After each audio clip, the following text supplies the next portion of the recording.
প্রচণ্ড গরমের মধ্যে ভাবছি যে গাছ থেকে আম পেড়ে আম মাখা করে খাবো, তাই আম পাড়তে আসলাম।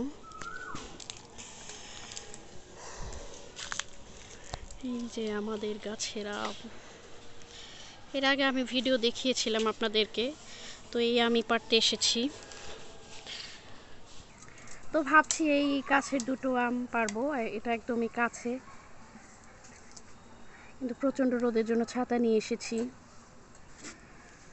দেখি পারা যায় কিনা। আমের বোটাগুলো অনেক শক্ত, তো প্রতি বছর অনেক আম ধরে, কিন্তু এবার একেবারেই কম, পারতে খুব কষ্ট হচ্ছে। দেখি পারা যায় কিনা। পারতে অনেক কষ্ট, তারপরেও চেষ্টা করছি, কোনোভাবেই হচ্ছে না, চেষ্টা করছি। হে আল্লাহ, তাড়াতাড়ি পারার তৌফিক দাও।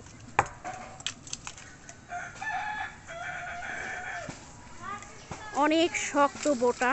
ওহো, কি সুন্দর, কি সুন্দর পারা হয়েছে। এই যে একটা, এই যে অনেক বড় হয়েছে আমগুলো।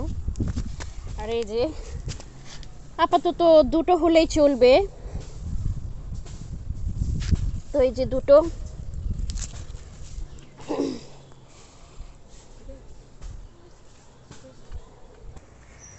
আসলে এত রোদের কারণে দেখুন আমি ছাতা নিয়ে আছি,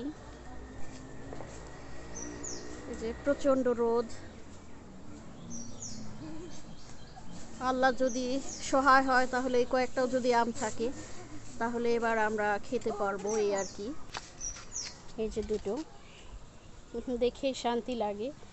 খাওয়া তো শান্তি, কিন্তু দেখে আরও শান্তি লাগে। এই যে সব কিছু রেডি করে নিয়েছি, এখন আমটা কেটে সুন্দর করে মাখাবো।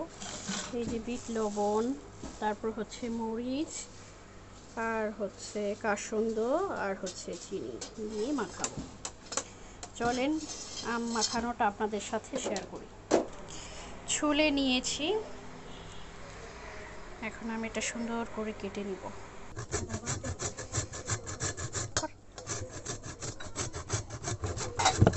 যেরকম করে গ্রেড করে নিচ্ছি, সুন্দর করে, একদম চিকন যাতে হয়।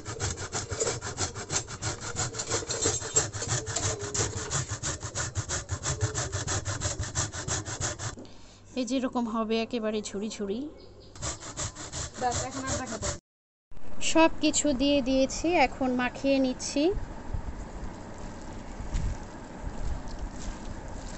আসলে এই গরমের মধ্যে কাঁচা আমটা কিন্তু স্বাস্থ্যের জন্য অনেক উপকার। শরবত বানিয়ে খেলেও ভালো লাগে, আবার এই যেরকম মাখিয়ে খেতেও কিন্তু ভালো লাগে। এটা স্বাস্থ্যের জন্য উপকার।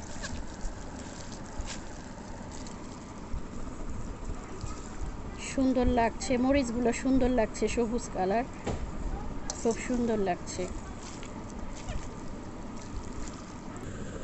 হয়ে গেল আমার আম মাখা, এখন খেয়ে দেখব কেমন হয়েছে।